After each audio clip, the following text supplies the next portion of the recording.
விக்ரம் அப்பா மட்டும்தான் கமல் சார் செய்ய வேண்டிய வாரத்தோடைய டாஸ்க் அத்தனையும் கரெக்டா செஞ்சார். அதாவது எந்தெந்த கேள்விய எங்க போடணும், எப்படி போடணும், அத வந்து ரொம்ப பிரமாதமா செஞ்சார். எங்கடா கூலு தப்ஸ்டானா அப்படின்னு அந்த கான்ல வந்திருக்காரு. கூல் சுரேஷா வந்து என் புள்ள செட்டு ப்ராப்பர்ட்டியா மதுரைக்காரன தெரியுமான்ற மாதிரி ஃபுல்லா ஒரு பிளானிங்கோட உள்ள வந்திருக்காரு. அத அவர் சொல்லுவாரு, லைவ்ல சொல்லுவாரு. அத உள்ள வந்திருப்பாரா, வந்துட்டு மாயா வந்துல ரொம்ப பிளீசிங்கா வந்தாங்க. இல்ல மாயா அப்படின்னா இந்த விக்ரம் சார் வெரி நைஸ் பாய், எங்களுக்கு தான் தெரியுமா மாயா, நான் கமலஹாசன் இல்ல, வாரத்தோட எண்டுல ஒண்ணு பேசுறது, வாரம் போறா வேற ஒண்ணு பேசுறது. மாயா அப்ப போனவதான் கடைசி கிளம்புற வரைக்கும் விக்ரமோட அப்பா கிட்டவே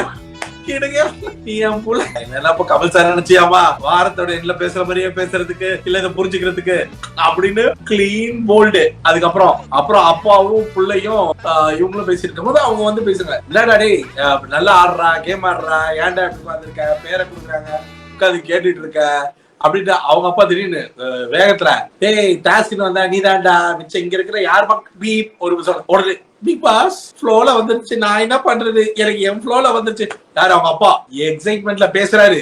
அவரு ரொம்ப ஹாப்பியா உள்ளுக்குள்ள வந்து அவர் கேக்குறாரு, என்ன ஒரு 10 days கெஸ்டா வைக்கிறீங்களா பிக் பாஸ் அப்படின்னு. அவங்க அப்பா பேச விக்ரம் 4-10 நிமிஷம் டேய் மைக்க கழட்டி குத்துட்டு நீயே வெளில போயிடுறா பிரமாதமா பேசிக்கிட்டு இருக்காரு. அவர் பேசிட்டு இருக்கும் போது சொல்றாரு, அன்னைக்கு விசித்ராமா நீயும் விசித்ராமா அர்ச்சனாவும் பேசிட்டு இருக்கும்போது நீ கிட்ட ஏதோ கேட்க போனேன், அப்ப கூட சொன்னாங்களே தம்பி நீ ஏதோ நாங்க விட்டு வச்சிருக்கிறதுனாலதான் ஏதோ இருக்க, இன்னொரு ஒரு வாரம் சந்தோஷமா இருந்துட்டு வெளில போயிடுன்னு விசித்ராமா உன்னை பார்த்து சொன்னாங்க.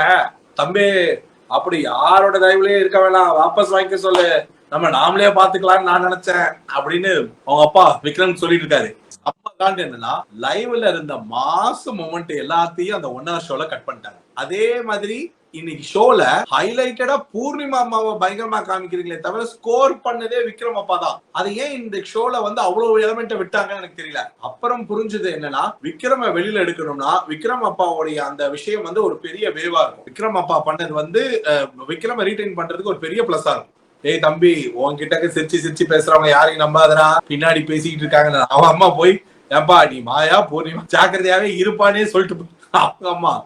அதுக்கப்புறம் ஒரு டான்ஸ் ஒண்ணு 1000 ஜன்னல் வீடு அப்படின்னு ஒரு பாட்டு, அந்த பாட்டுக்கு ஆடுவா இருப்பாரு அவங்க அப்பா. ஒரு டான்ஸ் அவர் பாட்டும் ஆக்சுவலா சொல்லணும்னா ஃபுல்ஃபில்டா செம்மையா அந்த வீட்டை சர்ஃபேஸா என்ஜாய் பண்ணது வந்து அவங்க அப்பா தான். அவங்க அப்பா வந்து கம்ப்ளீட்டா அவங்க அம்மாவும் நல்லா பேசிட்டாங்க, பூர்ணிமா அம்மா அதே மாதிரி பயங்கர அவங்களும் நல்லா டான்ஸ் ஆடி ஃபன் பண்ணி கிராக் பண்ணி விஷ்ணுவை செஞ்சுட்டாங்க. அண்ட் ஒரு மாதிரி இப்போ விசித்ரா மேம்கே ஒரு பெரிய டஃப்பான சிச்சுவேஷன் என்னன்னு அதை சொல்ல வந்து மறந்துட்டேன். என்னன்னா இப்ப எல்லாருடைய அன்பும் வந்து பேரண்ட்ஸ் வந்து கொடுத்து ஒரு விருது கொடுத்துட்டாங்க. இப்ப இவங்களால எப்படி செல்ஃப் சென்ட்ரிக்கா இந்த பெண்களை அட்டாக் பண்றதுன்றது ரொம்ப கஷ்டம். மாயாவா இருக்கட்டும் இல்ல இவங்களா இருக்கட்டும், இவங்க எல்லாம் வந்து அர்ச்சனாவா இருக்கட்டும், இவங்க ஒரு மாதிரி செரிஷ் ஆக்கிட்டாங்க. விசித்ரா மேம் வந்து அவங்க ஆக்சுவலா சொல்லணும்னா நம்ம முதலே பேசுறதுதான், அவங்க ஏஜுக்கு இவ்வளவு டஃப் ஃபைட் எல்லாம் கொடுக்கறது கஷ்டம். பட் அவங்க டஃப் ஃபைட் கொடுத்துருக்காங்க. ஒரு நல்ல இது நாளைக்கு வந்து லட்டு குட்டு எல்லாம் வரப்போகுது, நம்ம எல்லாம் வந்து வேற லெவல். அவங்க வீட்டுக்காரரு இவங்க எல்லாம் வச்சு செய்ய போறாங்க, செய்யும் போது எங்கேயோ வச்சு வாங்க போகுதுங்க, அது மட்டும் நல்லா தெரிஞ்சுக்கணும்.